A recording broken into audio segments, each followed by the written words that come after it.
Hi, and welcome to another interview in ABC, Angie's Book Club.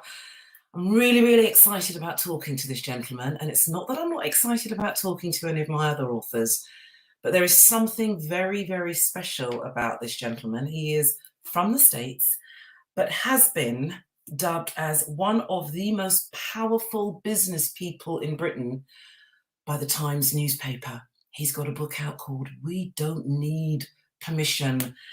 Eric Collins, thank you so much for joining me on Angie's Book Club. Thank you, Angie. It's fantastic to be here with you. And It's book clubs lovely. like this are so important to be able to have a conversation about ideas and concepts that are written in the written word and the spoken word. So thank you very much for having me. Absolutely. I couldn't agree more. Eric, we don't need permission. One of the reasons that statement really jumped out at me, my parents came from Barbados in the 50s and 60s. So straight away, I was instructed to not bring shame on the family, behave myself. When I go out, don't say anything that's going to make out that, they are not good parents, and they were fantastic parents. That in itself, I believe, gave me this underlying instruction that I needed to ask permission. And that's followed me quite a few places in my life. Mhm. Would you understand and agree with that analogy?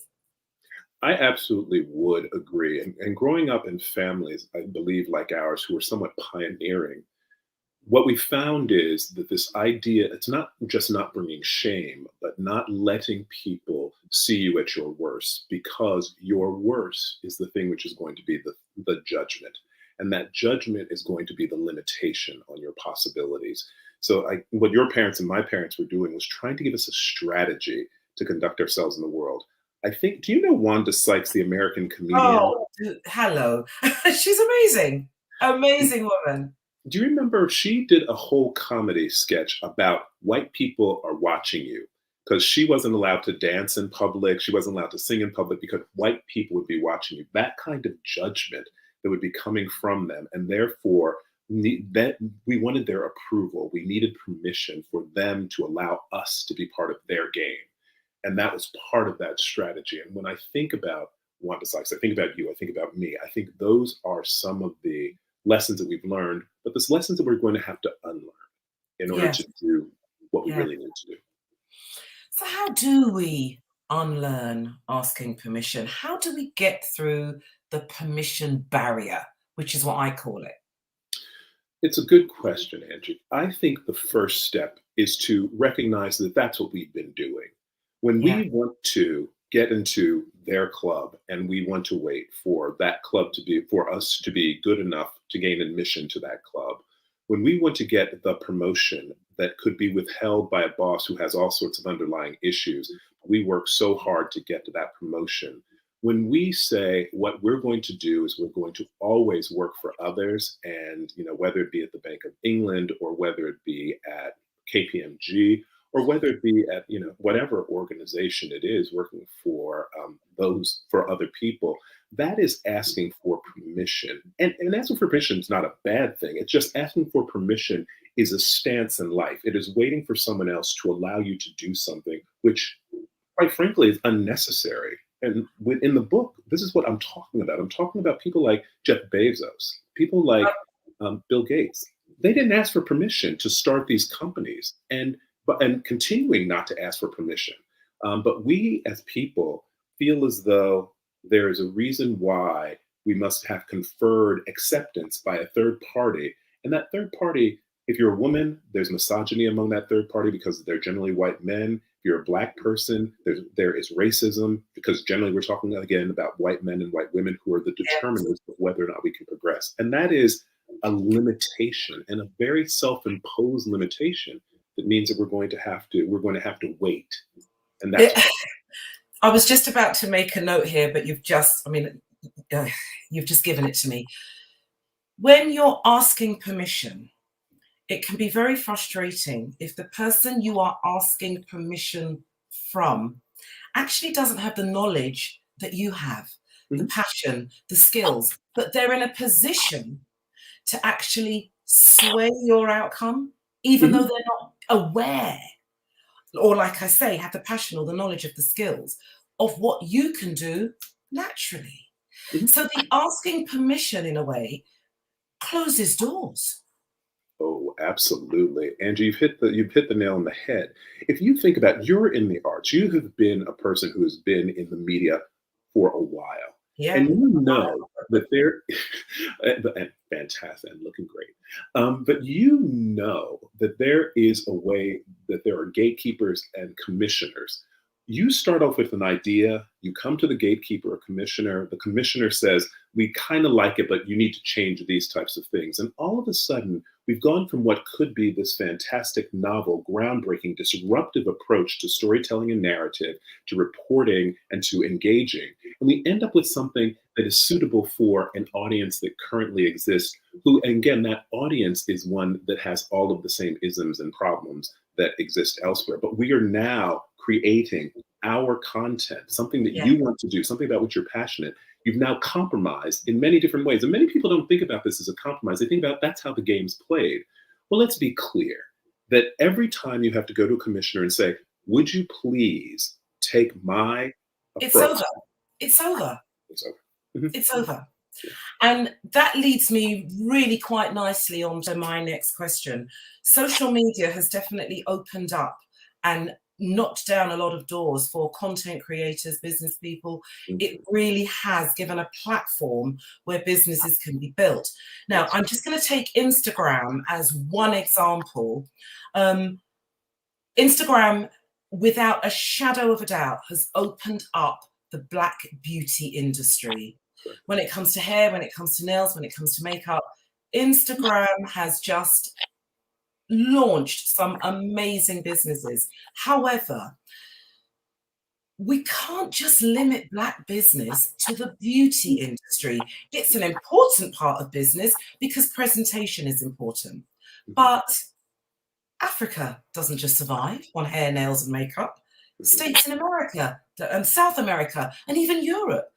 Black business is business. Mhm. When are we going to get to this place of complete inclusion? And I'm not in any way, shape, or form. Let me make this very, very clear. I'm not criticizing the Black beauty industry because a number of businesses have completely gone through the stratosphere because of Instagram. But we don't want to be pigeonholed by hair, nails, and makeup. That you see, Angie, you've made a very interesting point because there are places. Do you know the majority? If you're talking about businesses that are being started, particularly since the pandemic, and who is starting those businesses, the largest number of businesses that are being started by Black women.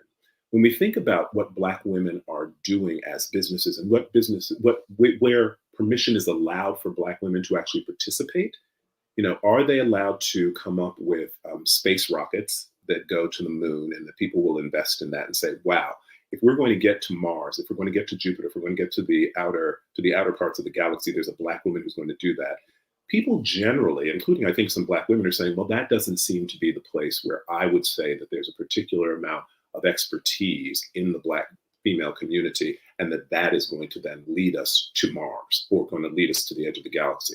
Now, of course, we have Uhura, who's just died, who we know Oh, that she was out there doing those sorts of Michelle. things. Yeah. But it's not. But it's not sort of an assumption that that is what's happening.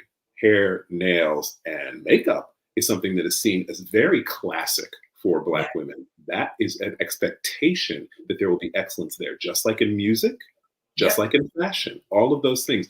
Now, for me, the more interesting question, and the name of the book is, how we don't need permission, how Black business can change the world. And when I say Black business, I'm much more interested in saying it is great that Instagram has created a number of Black businesses run by women. Absolutely. Why is it we do not run Instagram? Why is there not a Black company called Insta Slam that actually started by a Black woman from Bristol or Birmingham that has then built itself a platform that has attracted audience and that has created this opportunity for other women of color to be able to do all sorts of things? And it's because we lack Instagram as a Black company, not that we lack Instagram influencers, that's sensational, but we have never had a FTSE 100 company that was started by a Black woman. We have never had a Fortune 500 company in the United States that was started by a Black woman. When that happens, and suddenly we have Google started by a Black woman, Amazon started by a Black woman, that's the miraculous change that will exist. And we will have gone from, sort of playing in our lane, sort of staying in our lane, sticking to our knitting, to doing things that are truly disruptive and can change the world, not just our community, and not just our family, but can change the world. That's what we're talking about in this particular book. So I want to focus on, and I think you hit the nail on the head, Angie. Where is it that we can find Instagram coming from a Black woman out of, Brighton? That's what I want to talk about. I like that. And there's me thinking, let's take it off of Instagram, let's go into the boardroom and let's work our way up. But then that's still the same mentality, isn't it? Mm-hmm. You're still in a place where you're asking permission. Eric, you're blowing my mind. Excuse me if I'm looking down, but I've got some questions and I really don't want to miss out on any of these. Now, you've worked in the States. Mm-hmm. Now, did Barack Obama not appoint you for the Small Business Administration's Council for underrepresented small companies? Barack, he appointed you to do that in the States. Correct. And Black business in the States, when you're looking from the UK, when I'm looking from here, I see Black business in the States thriving. And I see Black business thriving in all sectors. Mm-hmm. So what are the fundamental differences in mentality that you've seen here in the UK versus the US when it comes to running a Black business? Oh, that's a good question. May I make one slight point and then answer the question? Yes, of course. So the slight point is in April of 2020, when America locked down and the world locked down, because the UK also had locked down, I guess, in March. In April, 40% of Black businesses went out of business in the United States. They shuttered their doors, most of them for good. So think about that. 40%. 40, not 14, 40%. Okay.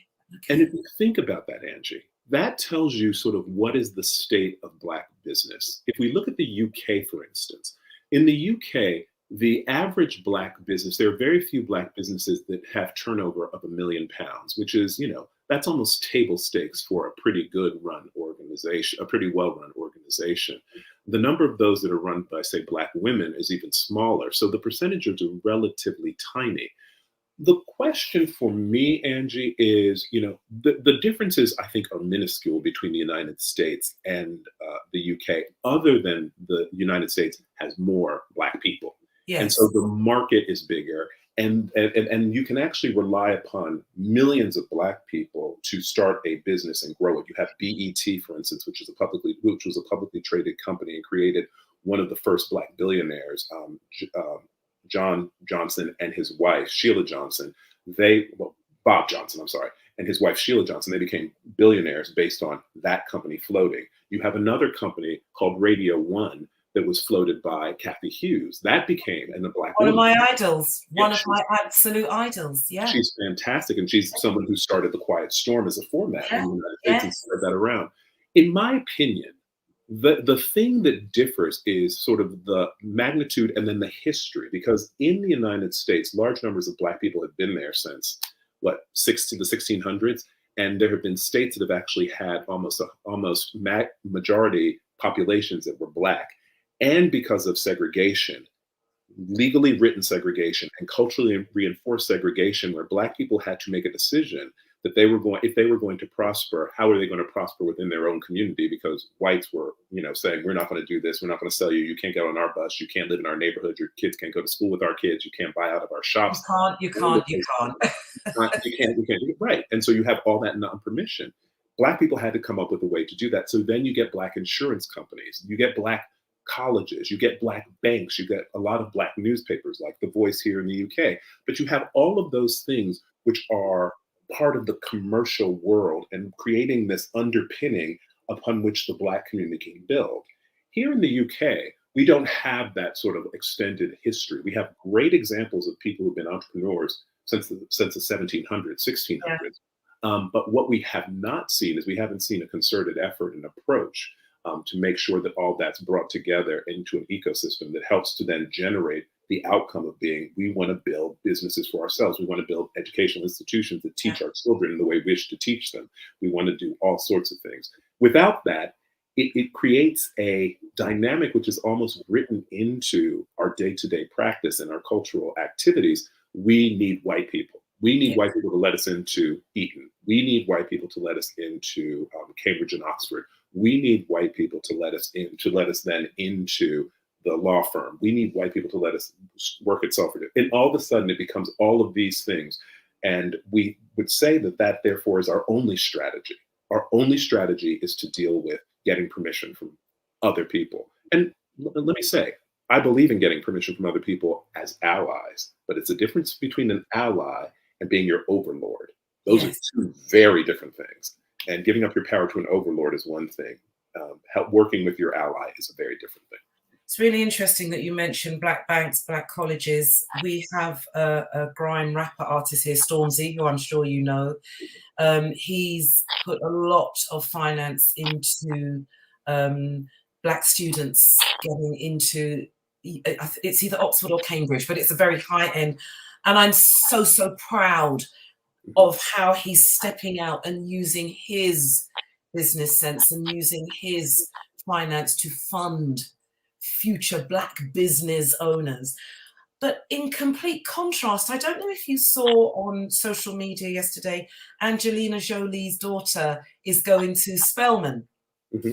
And that is so celebrated. Mm-hmm. And there was Angelina with the freshmen doing the electric slide. And, you know, we're really celebrating that. And I'm very proud. I'm very happy that her daughter is doing that. But it was almost celebrated and expected.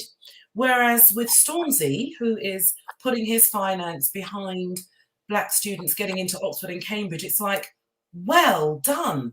Why is this not the norm? This is where I get very frustrated. Mm-hmm. Why is it celebrated? This is 2022. Mm-hmm. Why are we celebrating the firsts? Mm-hmm.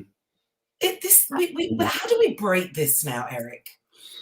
Wow. Okay, so how do we break this? I think this is a big, if we go back to mythology, this is a multi-headed hydra. This problem has so many heads, and you cut off one head and sort of solve the problem. It grows another. Yeah, and it grows another. My perspective is that what we do not do as a population, I put myself in the same category, so I'm not talking to other people, but I'm talking about myself also. We put so much of our time and energy into things which are important in the short term, but that they are not transformative in the long term. Everything from Black Pound Day, there are all sorts of things that can be done. When we choose who we're going to buy our car from or who we're going to lease our car from, when we decide where we're going to go shopping for our groceries and sort of who has the black manager of the store versus who doesn't, all of these things make a difference. When we hire someone to be our attorney, when we hire someone to be our accountant, when we decide on which restaurant is going to be the sophisticated place we're going to go for our anniversary, all of those decisions are decisions which could be transformative if we were directing the billions of pounds of capital that we as Black Britons actually put into the economy, if we were directing those in very proactive and deliberate ways. For me, that is the first step. Because in that situation, we would be saying, because quite frankly, the way I found out about Angelina's daughter going to Spelman is I found out through the Black press in the United States. I found out through Shadow and Act. Okay. And so Shadow and Act, and that's where I get lots of my news about sort of celebrity activity. I also read Variety, but if I want to make sure that the focus is going to be, that's where I start. So here in the UK, I might start with Black Ballad. Yeah. If I'm here in the UK and I'm thinking about sort of activities that are associated with education, I might be going to the Amos Bursary and saying, what do you have for me in terms of information and the like? Or I might be going to the Black Heart Foundation, Rick Lewis, who partners with Stormzy about making sure that yeah. I think that's what I would do. I can, and everyone, this is the thing also, Angie, everyone has the opportunity to do this, no matter how little money you have. The ability to deliberately spend that capital is your responsibility. There are all sorts of other things. You still have to pay your rent, you still have to pay your mortgage, you still have to pay your electric bill, you still have to pay Thames Water. However, your discretionary spend is based on you.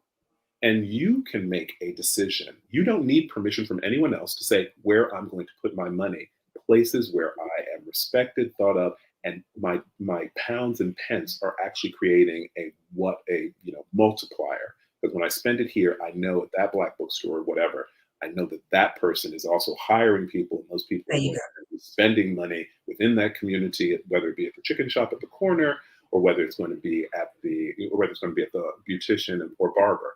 That is going to stay at least for a few cycles within that community and generate additional wealth, which is, in my opinion, key to all of this. Very near where I live, there is an area called South Hall that is okay. And finance in South Hall, allegedly, this is just something I've been told, it goes round and feeds the community something like 7 times before it even starts to make its way out. And I think that's something that maybe we, whether through education or lack of, I don't know, we haven't quite got there yet, but I do hear what you're saying. It's about making those decisions about where and how we spend that then uplift the economy of the community. I so get that. One of the things that really struck me near the beginning of the book were lessons and inspiration from Berry Gordy, and then you talk very much about Lewis Hamilton and how, as the only male in Formula One at the level that he's at, in order to keep him steeped himself in his own culture, he has to maybe sometimes rock the boat, or what may appear like rock the boat. How can we, and I'm just asking this generally, how can we keep our culture in what we do without appearing to be disruptive, without appearing to be aggressive, without appearing to be coming in to knock down doors, to push people away and aside? Am I making sense here? You are. And I would go back to the title of the book. When we want to seek to make people comfortable, when we seek to not step on too many toes, when we decide not to burn too many bridges, and let me be clear, I don't burn bridges every day. I'm not out burning bridges every day. But there are times when it's absolutely imperative that we do this. And I think we have to make decisions. So, Andrew, when you asked me that question, which I think is a fabulous question, the issue is, what are we losing by not making a stink about things? When in our organization, we find that the white men are being promoted beyond us very, very quickly, and much more quickly than we are. And we're finding ourselves sort of stuck in that middle management position, supporting them, training them, helping them to be the people they are, being part of their teams and their brand. What is it that we're losing by not making a stink? And or at least pointing things out. I always believe that there is a difference between you can be factual, you can be effective without necessarily being aggressive. It's not your style. It's not your style. But what I don't think you get the opportunity to do is to just sit and watch and hope. Okay. You know, that hoping is just not an option. My father's biggest, his favorite quote was, "If you want your prayers answered," and we're talking about a religious family. We all go to church every Sunday, and we're that church, and we believe in institutions. We like to get money, and we do all those sorts of things. But his statement is, if you want your prayers answered, get off your knees and hustle. If you want, within your context of where you are, if you want to have change, you cannot rely necessarily upon other people. This is not Cinderella, where the prince is going to notice us. And then we're going to be told, oh, you have worked so hard in obscurity. Get here, the kingdom is yours. You are now the queen. That's not what happens. It requires a bit more. For some of us it happens, but most of it doesn't. It requires a bit more activity. So let's make sure that we are being deliberate again in that approach. And sort of sitting here saying that we can possibly escape unpleasantness, we can be not known as that angry Black woman or that sort of aggressive Black man when we are trying to rightly go after our rights, is something that I think we have to question. And one of the Yeah. things that's very different in the United States, this is one thing I would say, Angie, from the previous question you asked, in the United States and the UK, is that there's such a premium place on politeness and making people feel good and collegial. And that indeed the perception, I think, underlying that is if we don't, it's going to hamper and our forward progress. And I would ask people to step back and say, we have been using that strategy, sort of like Lord A long time, yeah. that's I call that the strategy of appeasement. And I think we saw during World War II, and we saw during Chamberlain versus Churchill, that the question of do you appease forever? And how much does appeasement cost you personally? How much does it cost you as a family? How much does it cost you as a community? How much does it cost us as a nation? And that's what I think we have to question every day. And that's Yeah. a permission-based stance. I'm asking for permission every time I want to sit quietly and let things happen around me or just wait and see. You mentioned jumping forward now because this was going to be one of my last questions, but you've just tagged on something. So I just want to pick it up while it's fresh. You talked about cultures of company where white men are always being promoted. Mhm. I did a talk to some students after the George Floyd incident. And these were very, very deflated students. But what I did notice was they weren't asking permission. They were going to just do it. They'd had enough. I gave an analogy of a fictitious company that had 7 floors, a multicultural company, 7 floors. Floors 5, 6, and 7 were the managerial floors, but they were not multicultural floors. Mhm. And I asked these kids, when you walk into a scenario like that, what is it that you feel? What is it that you get from that? What is it that you expect to take away from an analogy like that? And they all just said, well, once we get to floor 4, that's it. We're going to look for another job. So the culture of a business and a company dictates a lot. Mhm. How can I get to floor 5? I've been very polite. And I'm talking now as a woman in her 50s. I'm not talking to these students. I've been very polite. I have created economy for you. I have created the figures. I have done what I've been asked to do. How do I get to floor 5, Eric? How do I get to floor 5? I've got the skills. How do I get to floor 5? Can I answer how you get to floor 5 and we as individuals get to floor 5 with a little bit of an anecdote? In my opinion, here's the problem. Okay. Floor 1, 2, 3, 4, 5, 6, 7, 8, or 7. I'm sorry, we went to floor 7. All those floors have been established in order to address some type of an economic need or some sort of an economic dynamic of which Black people have not been playing and women have not been playing in those economic dynamics. We know how to play those games, however, and we can actually do it very, very well. I think of Karen Blackett. I think of Sharon White. I think Yes. of Vivian Hunt. I think of Ursula Burns. I think of Jackie Wright. I can Yeah. go on forever about these sorts of names. Those are individuals who have done something. But you know what they've done?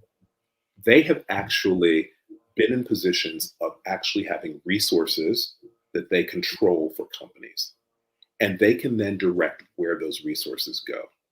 And they can say, if you're going to work with me, law firm that's in the magic circle, you had better have Black women who are working on my case because I'm going to bring you millions a year.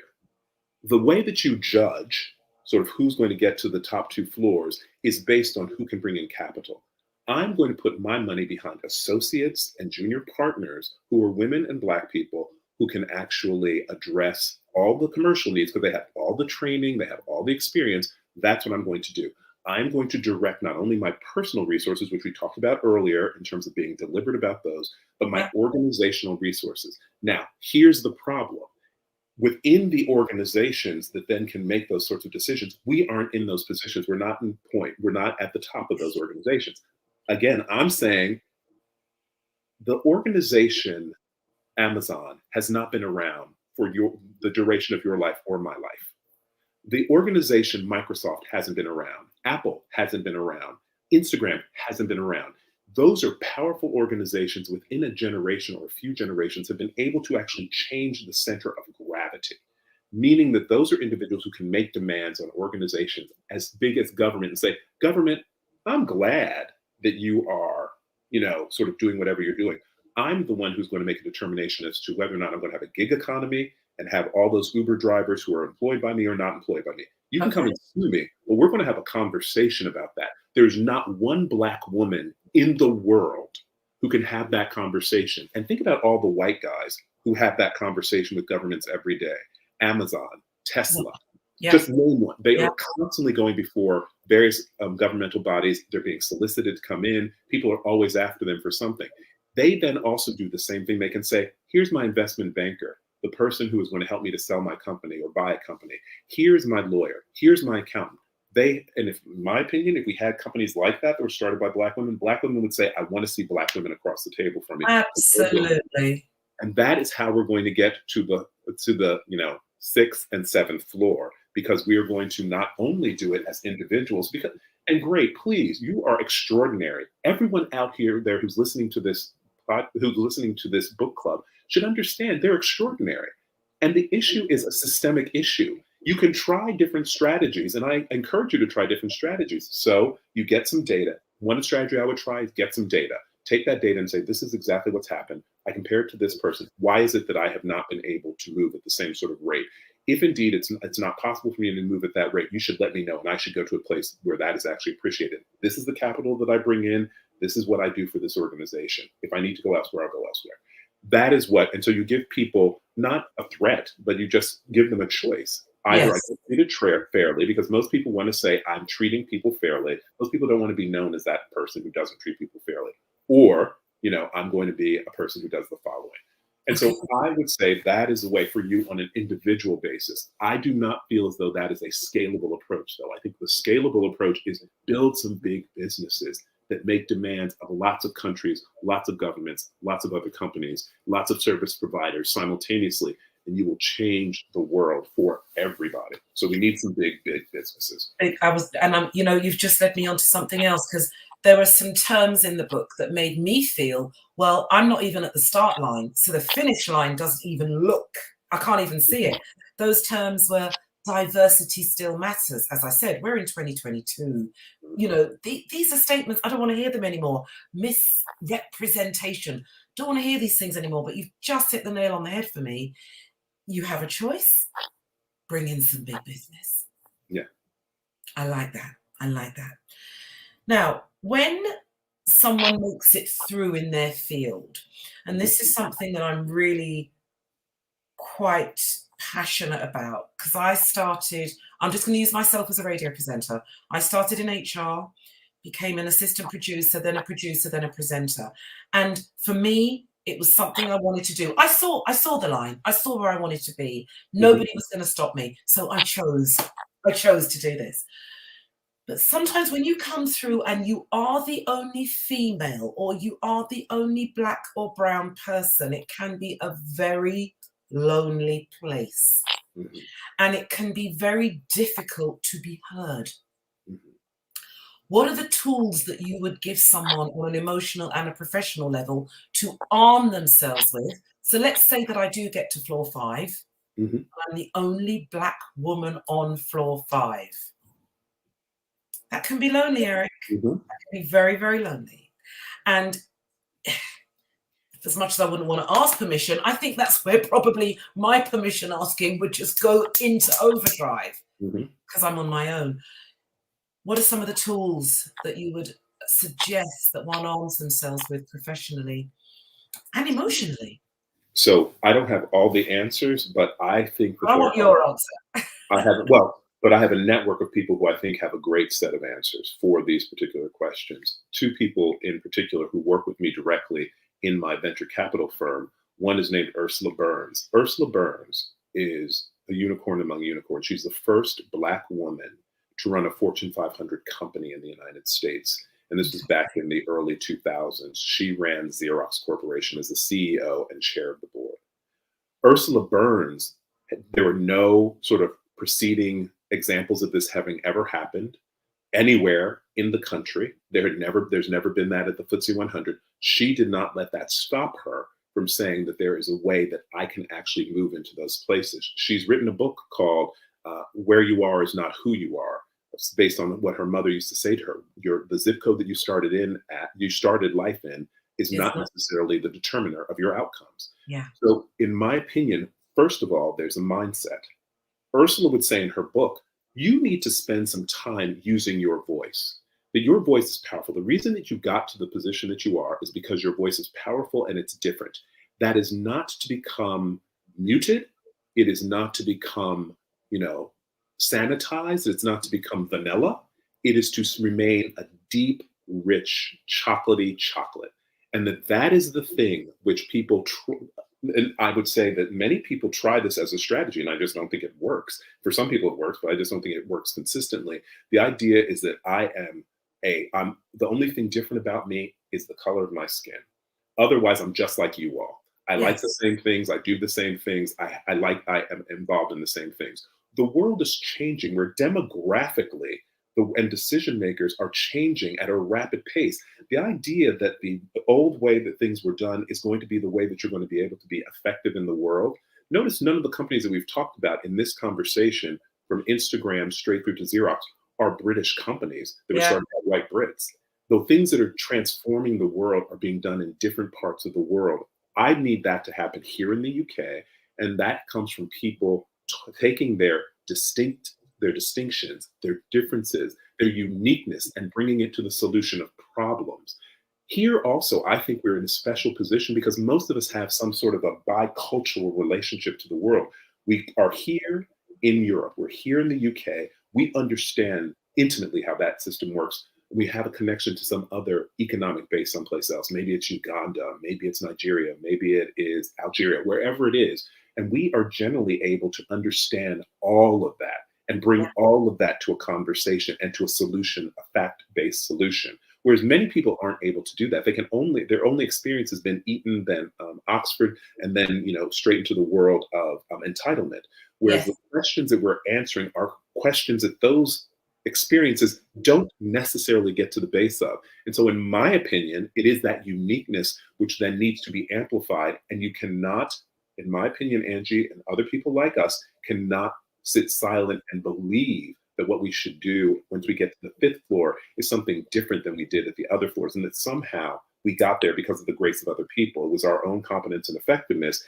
Allies helped, but that we then need to sort of utilize that same strategy. The stakes are a bit higher, and we go for it.